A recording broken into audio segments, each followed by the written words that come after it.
left here anyway. So okay, Mr. Pepe, you acknowledge the existence of dinosaurs.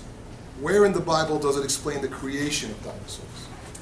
In Genesis 1, the first chapter of the Bible, as you read through it, on day 6, God created the land animals and man and woman. So if you look into the Bible, it's on the 6th day that they were created.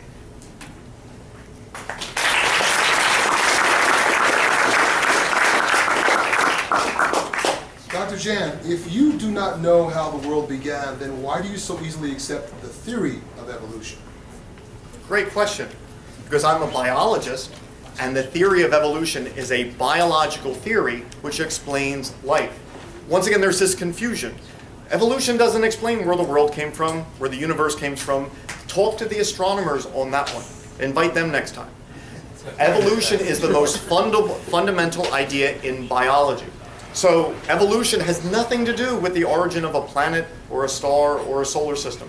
Evolution has overwhelming evidence to explain the anatomy, the genetics, the embryology, the variation, the cladistics which we see. It is the most fundamental idea in biology today. It is one of the best proven theories in science. Anyone who says otherwise either hasn't read the evidence or is lying to you, but it talks nothing about planet Earth or the universe.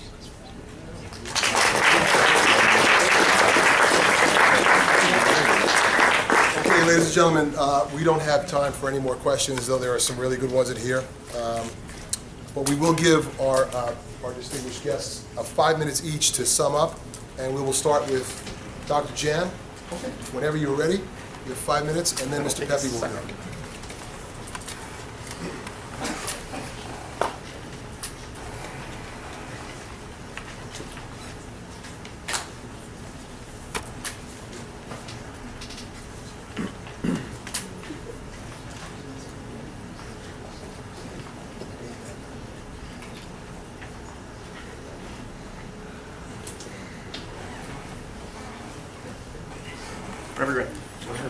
A couple of things.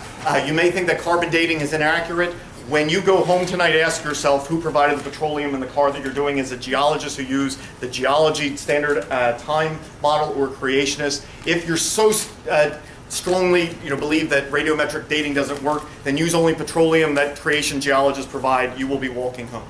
The footprints that you mentioned were not the Laetoli footprints. You're talking about the Paluxy footprints by Henry Mars, a creationist claim which was proven to be false. When you say we use the same evidence and you talk about the nested hierarchy the way that you do, shows that you don't understand what the nested hierarchy refers to. On religion, and this is not proselytizing, it is a fact that if you read early Christian writings, I encourage all of you to do that, there were many who decided, I am going to use what I find in the Bible in a literal sense, as if the Bible is a science book, to explain the natural world. It has been done for thousands of years. This is some of the things that they have come up with. That the earth holds all the matter in the universe. The earth is flat. There's a solid firmament around the earth. There's vast waters both above and below the earth. That the earth is supported by pillars. It goes on and on. There are many things on this list that you would think are false, even though their interpretation comes from the literal words of the Bible. You would look at that and say, I don't think that phrase is meant to be taken literally. If you doubt it, go home, do a search engine, and search every word son in the Bible. Search every word seed, search every word blood and heart. Pick all of those and ask, do I accept this as it is literally written as a scientific statement? Most of the time you will say no. What were these people doing arguing for the flat earth? Or that the sun revolves around the earth, etc. And so, people have tried again and again and again to use a literal interpretation of the Bible to explain the natural world, and they have been wrong again and again and again. I don't think that makes the Bible wrong. I think it means that they were wrong to interpret that phrase that way. I stated earlier that when Jesus spoke of the natural world, he spoke of fish and seeds. It was always with a spiritual message. It was never meant to be a scientific statement. Now, our lecturer has stated that his interpretation, when he was asked what piece of evidence would undo his belief, he said nothing. All right? St. Augustine was wrong in some of his beliefs. Luther was wrong. Calvin was wrong. Chrysostom was wrong. Philo was wrong. But not him.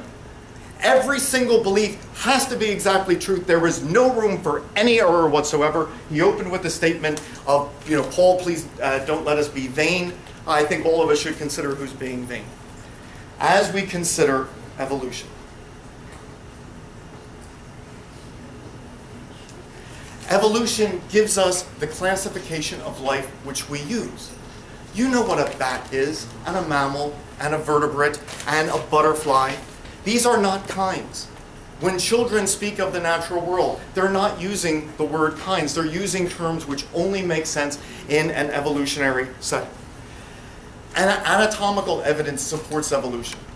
Virtually every part of your body is found in other organisms. Your ancestors just modified the parts that were already there.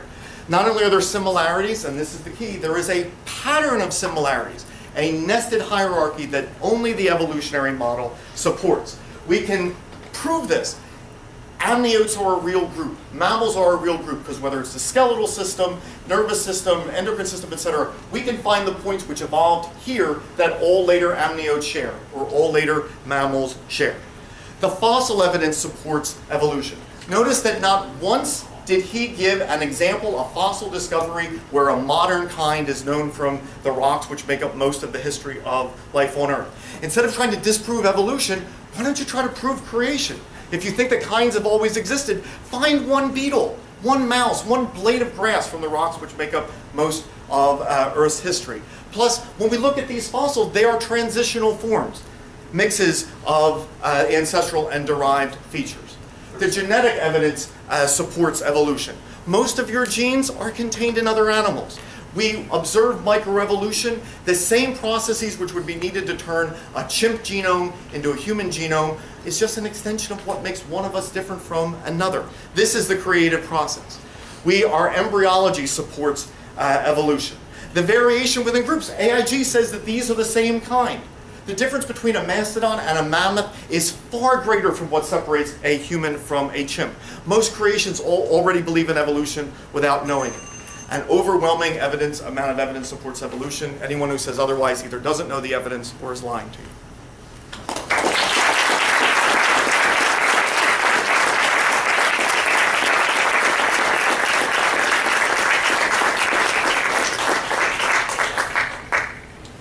Give Mr. Pepe a minute, and then he'll finish up with his 5 minutes closing.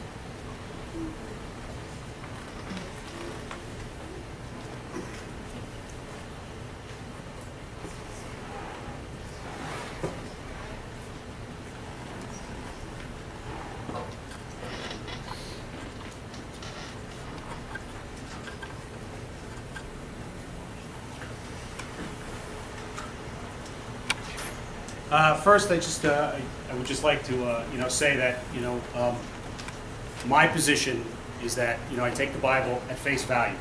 I am not perfect. I do make mistakes. God does not make mistakes. Sometimes when we read things, we read the Bible and these literal interpretations that there's this canopy. Well, there is a canopy, and it is made out of water. It's called the clouds. So when we look at the things that the Bible is putting forth, we have to put it on with the perspective that God made it. When we put on perspective that it's man's world, we look at it from a totally different viewpoint. If one of the things that evolution states is that we all in this room came about as random chance, random chemical processes that we are now sitting here having this debate about how we actually existed. The two worldviews have a different meaning. For me, it's meaningful. For an evolutionist, it would be meaningless because life really doesn't have any point because it's random chance. Other than that, the biblical worldview would say that the reason that you're here is that because you have a creator that cares about each one of you. We looked tonight, and one of the things that we looked at was we looked at evidence from the Bible. We looked at the origin of the universe. I'm not going to make the assumptions that the universe was created and we go from there. I'm looking at the origin of the universe. To this time, we still do not have, and as you saw the quotes that came up from secular people, they still have no answers. It's interesting that an evolutionist would say that we have no miracles in the textbooks, that this is all random chance, yet in the quote it's truly a miracle and all the laws of nature were supernaturally suspended and now we have it. We looked at the origin of life. To this day we still do not have any concrete evidence about the origin of life. at all. I'm not even going to make the assumption, and yes, I may have made some mistakes on the type of kinds, and I'm not a biology person, I'm a chemistry person, so I'm really stepping out of my field by being here. But when I look at a dog, I see a dog, whether it's a Chihuahua, whether it's a German Shepherd, whether it's a wolf, a fox, a coyote, they're all dogs. Whether you look at cats, it's the same thing, they're all cats. The interesting part is that you look at the cats, and we have tigers and you have a cat at home. They're both cats, they're only different sizes, as each one of us has different kind of variations. Now, if we get into the specifics, I'm sure if we looked at each one of us, we would all have a lot of similarities, and we would also have a lot of differences, but we're all still human beings. So the origin of life still has not been defined. The fossil record, we still didn't find those transitional fossils that we are, that are supposed to support evolution. It was interesting as you teach children, and I do these seminars with younger children. The first question they ask is, well, don't you need a mommy and a daddy to be next to each other to get a baby? And so on their level, they're thinking about the chances and the logic behind what they're being taught. So the fossil record still does not prove evolution at all, because we're still waiting for those transitional fossils to be found. We're also looking at these Nebraska man and Piltdown man. We're also looking at all of these other supposed missing links that were made and fabricated and all found out to be hoaxes. So if we're going to talk about evidence, let's present the real evidence. The one thing I will say is that evolutionists do a lot of great science. There's a lot of creationists that do great science. There's also creationists that do bad science. There's also evolutionists that do bad science. So the thing that has to happen is you really have to look at the evidence critically and logically to figure out what am I being presented, and how does it fit with my worldview. My worldview is from the Bible. The other worldview is through man's word. And the last thing we looked at was dinosaurs. And until this time, dinosaurs do fit into a biblical creation model. They do not fit into the evolutionist model. And as we look at it, we're still waiting for all of those fossils to be found that are transitional. None of those have been proven by any real hard concrete evidence that would say, yes, definitively evolution has taken place. Everything that I have started with from the Bible. And to this time, unless you can answer those questions, my stance is still going to be on the Bible. As we look at the Bible, evolution is really a faith-based belief system, because we're looking at stuff in the world, and we have to decide on a blind faith to accept it. On the other hand, the Bible has answers. Who created you, what was created, how it was created, when it was created, how long it took.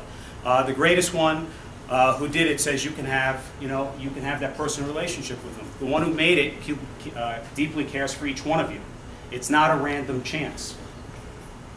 And what Peter says in 1 Peter 3:15, we look at it. Peter says, always have an answer, ready, apologetics.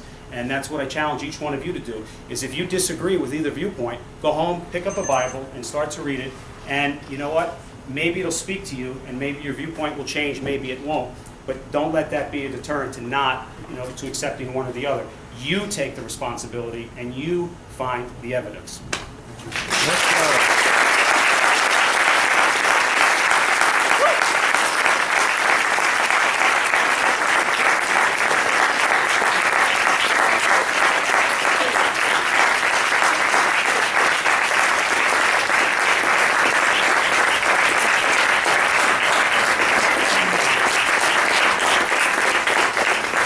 Thank you for the two clubs who put this all together. Yes. Thank you.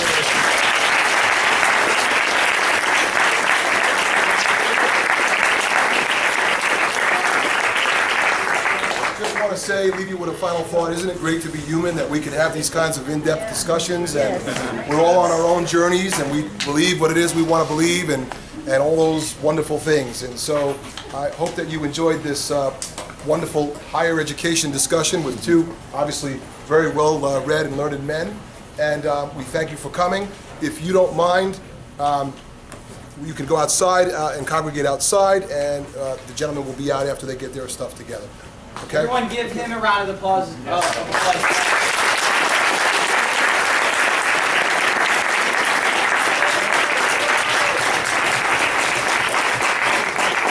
I want to thank everybody appreciate for coming from the Christian Club and for the Biology Club. You guys really made this a large event. Everything went really well. Why don't you come down here? Just come outside. I'm sure both sides would be okay with talking to you or whatever for a few minutes.